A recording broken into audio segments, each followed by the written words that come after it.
4 astronauts are scheduled to climb inside a capsule, strap themselves in, and ride a column of fire into space, and then, on the way home, they will hit Earth's atmosphere at roughly 40,000 kilometers per hour. The only thing standing between them and temperatures exceeding 2,700 degrees Celsius is a heat shield. A heat shield that NASA's own investigation found had a serious, unexpected, and still not fully explained problem. And the question that nobody in the mainstream media is asking loudly enough right now, is that problem actually solved, or are they flying anyway? Stay with me through this entire video, because the deeper this goes, the more uncomfortable the answers become. Let's start from the beginning, because you need the full picture to understand why this moment is so significant. Artemis I launched on November 16, 2022. No crew on board.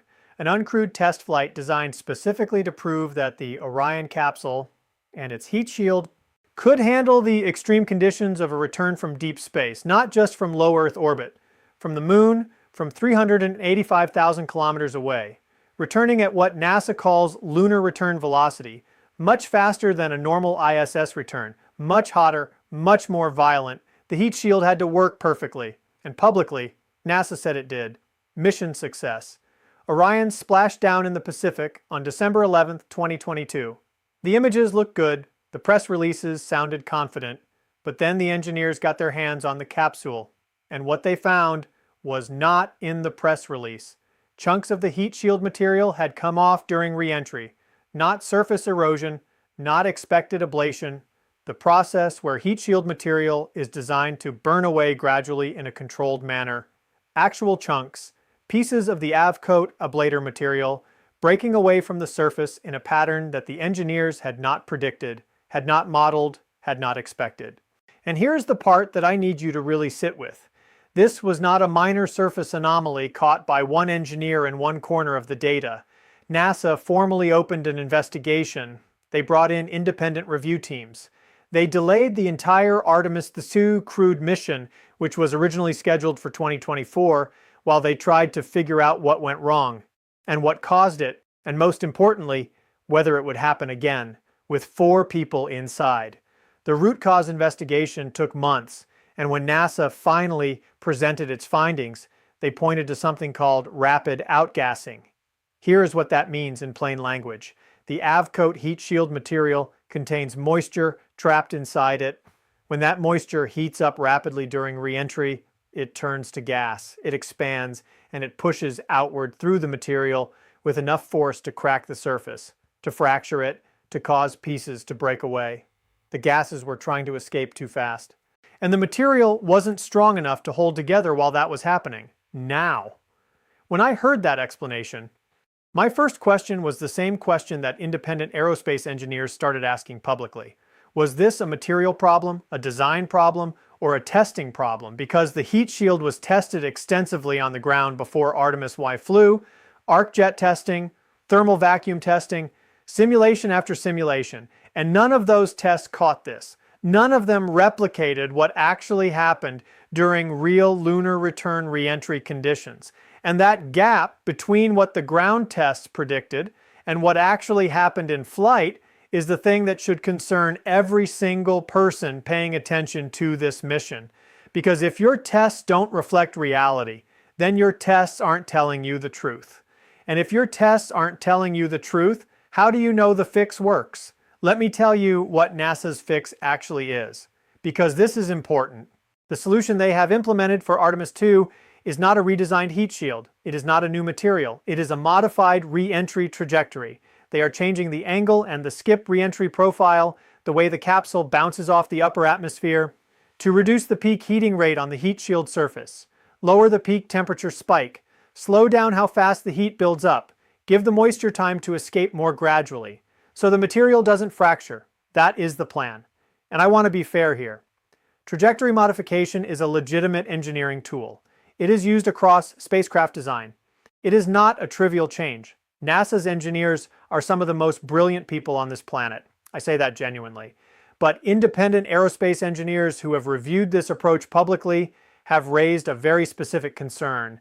The trajectory change reduces the peak heating rate, but it also extends the total duration of heating, longer time at high temperature, which means the heat shield absorbs more total thermal energy overall.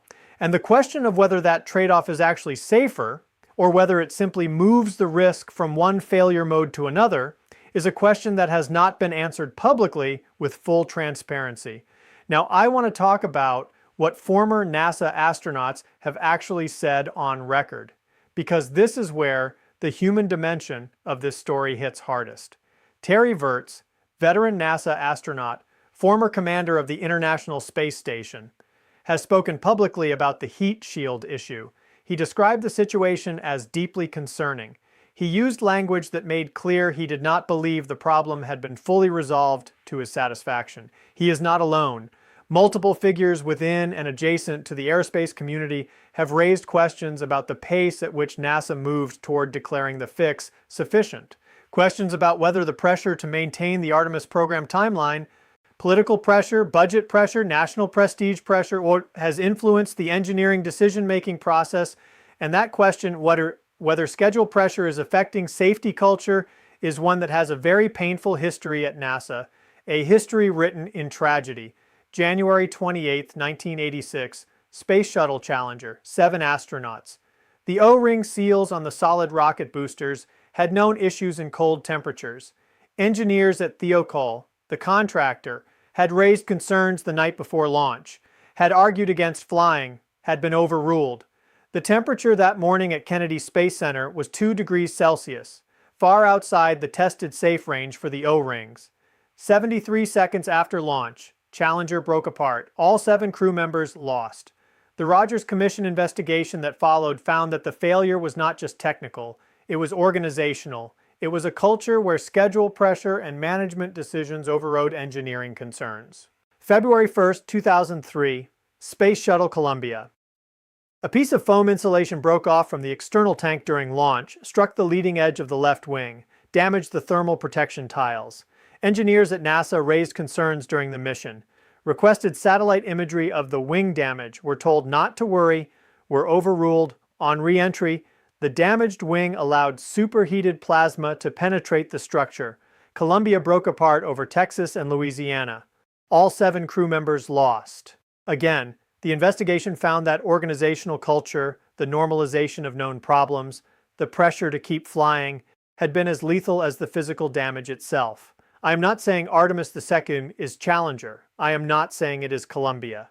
I want to be very precise about that, but I am saying the pattern of engineers raising concerns, of known anomalies being declared acceptable for flight, of schedule pressure existing in the background of safety decisions, that pattern has a history at NASA, and it is a history that demands we ask hard questions every single time.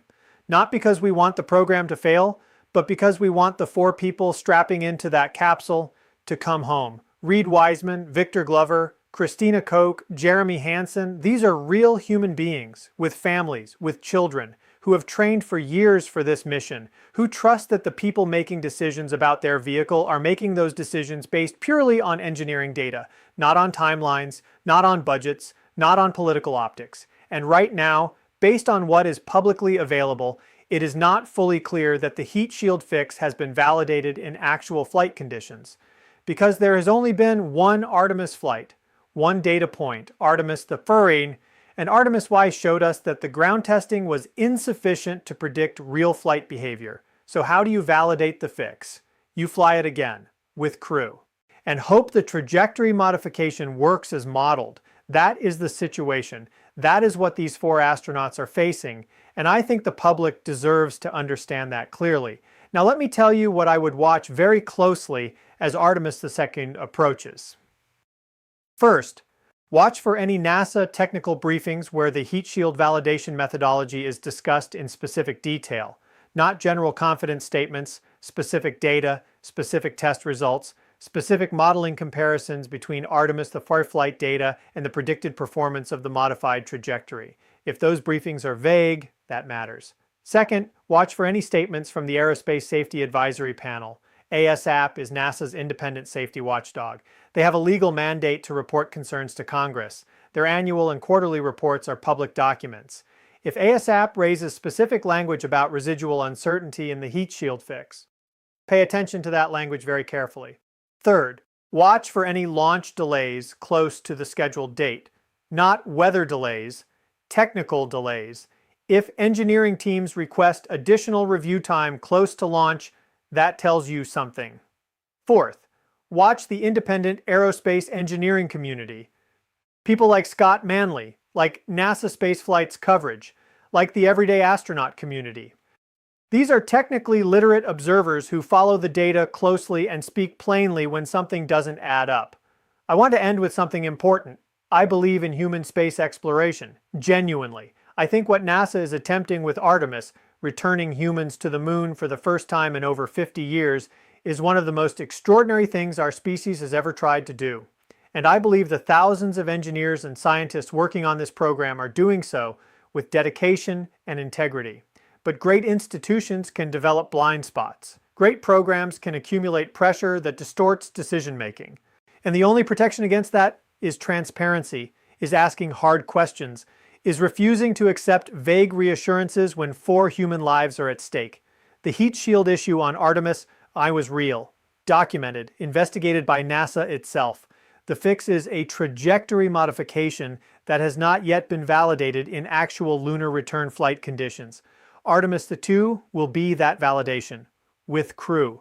And the 4 people riding that capsule deserve every question asked, every concern raised, every piece of data made public before they climb inside, not after. Give this video a like and a hype if you think transparency in human spaceflight matters. Share it. Leave me a comment. What do you think about the Artemis II heat shield situation? Check out the end screen. There is more happening in space right now that connects directly to this story. Stay safe, guys. Be aware. Bye-bye.